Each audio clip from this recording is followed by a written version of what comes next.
4 рет инсульт алған жігіт, 48 жаста 4 рет инсульт алған жағы, төсек тартып жатқан кәдімгі жігіт. Магний водородты 1,5 ай ішті, 3 несін коробкасын ішті. Өткенде 3 күн неге бөле бересіздер? 3 күн 1 капсуладан ішті, одан кейін 3 капсуладан ішті. Солай тоқтатпай 3 коробканы ішкен кезде 10 күнде маған жазған. Тұра алмай жатарым, орнымнан тұрдым. Хочется прям бегать деп жазған. Өзі кәдімгідей қайта-қайта алғысын жаудырып, прям ішіне жазып жіберген екен. Керемет результат алды. Екінші коробканы апарып бергенде қол аяғы осылай қатып қалған, былай жоғары көтерілмейді, аузына жетпейді, сол қол сол аяғы. Сол қозғалды, өзі аяғымен жүрді. Үшінші күні, үшінші таблеткаға келгенде, магний водородқа келген. Жолдың арғы бетінде анау бұрышта тұрады жеңжеңкі. Сол жақтан өтіп, жолдан өзі келіп алып кетті мына продукцияны. Енді қазір өткенде 8 мартта енді құттықтап жазып жіберді, қайта-қайта мен алдымен бұл өзіне керек болмаса. 3 коробканы ішті қазір деген жүгіріп жүр ана жігіт. 4 рет инсульт алған жігіт. Сондықтан мен каждый раз айтам, анаған шейін ба, маған шейін ба керек емес. Сіз главный қандайсыз? Психологически больной емессіз ба, шизофрения болды. 2 жастан жоғары балаға, емізулі келіншекке, аяқ ауыр келіншекке ішуге болмайды. Сосын открытый рана, язва желудок ішуге болмайды, если қанап тұрса, басқа аурудың бәрін ішу керек. Неге сұрай бересіздер, неге ішуге болады, неге ішуге? Бүткіл клетканың бәрін тазалайды. Бүткіл клеткаға питание береді, восстанавливайды, өлген клеткаңыз қалпына келтіріп тұр. Қаныңызды тазалайды, қандағы тромбтарды расщеплять етеді. Үшінші, асқазанда челочная среда түзеді. Болды, басқа не керек сізге? Бәрі идеальный болса, ауру жоқ болады ғой сізде. Сол аурудың причинасын убирает. Бұл дегеніміз сізге аптекадағы дәрі емес, аурудың симптомын басып қоятын. Бұл бүткіл аурудың причинасын убирает. Сондықтан сұрай бермейміз тағда. Не құсап қайта-қайта. Бұл аламызда ішеміз. Давление көтерілсе дәріңді іш басады. Сахарым көтерілсе дәріңді іш басады. Болды, сосын тағы да қандай ауруың бар. Алда ішеміз, болды, көзімізді жұмып. Осыдан ішкім.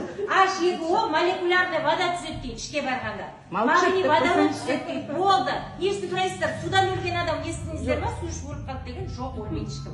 Значит, аламызда не істейміз? Тупо глупо ішеміз, болды. Даже сіздің медиктер таппаған диагнозды табатын ау. Бұл умный продукт. Сіздің клеткаңызға түседі де ауру нәрсеңіздің барлығын өзі емдеп шығады. Бүткіл токсиндерді шығарады бойыңыздағы, аурудың бәрін шығарады, қалпына келтіреді, бәрін восстанавливайды, қайттан қалпына келтіреді. Барлығын регенерация дейміз ғой, қалпына келтіреді мынаның барлығын. Сол үшін бұны сұрай берудің керегі жоқ. Главный психологически больной болмаса болды. Жаңағы лекне 2 жасқа дейін бала, 2 жастан жоғары қарай. 12 жас деп жазылып тұр ғой мынаның сыртында. 5 жас болған мынаның сыртында. Егер өзіңіз профилактика үшін сау адам для профилактика ішем десе, өлгенше 1 капсуладан ішу керексіз, күніне 1 рет. Челочная среда сізде болу үшін. Егер сізде ярко выраженное заболевание 2 рет ішесіз, егер сізде хроническое заболевание болса 3 рет ішесіз, давлениеңіз көтеріліп жүр ма, 1 ай болды ма, уже сізде хроника. Түспейді 1 айдан бері.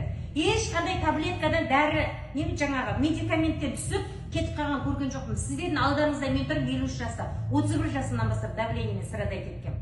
Мен сол осындай бағдайдан кетті, қазіргі таңда ештеңке мені беспокоить етпейді. Мынау магнийдің арқасында қазір күнде 1 капсула, ауыз ашқан кезде біреу, аузымды бекіткен кезде біреу, мынаны желательно ішіп тұрам. Үлгермей қалсам, ауыз бекіткенде ашқанда міндетті түрде ішем. Зато қазір менде айтсақ тіл көзім жасқа 100% мен здоровый человек мынаның арқасында.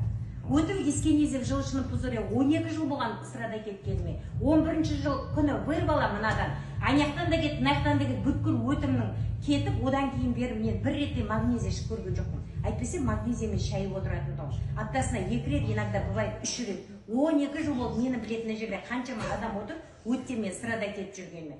Біз неге қазан жоқ, бауырсақ қуырдақ деген нәрсемен жемейтін еді. Қазіргі таңда мынаның арқасында қазы қартаны да жем, бәрін жем мынаның арқасында сондай. Сол үшін бұны тек қана ішу керек и результат алыңыздар.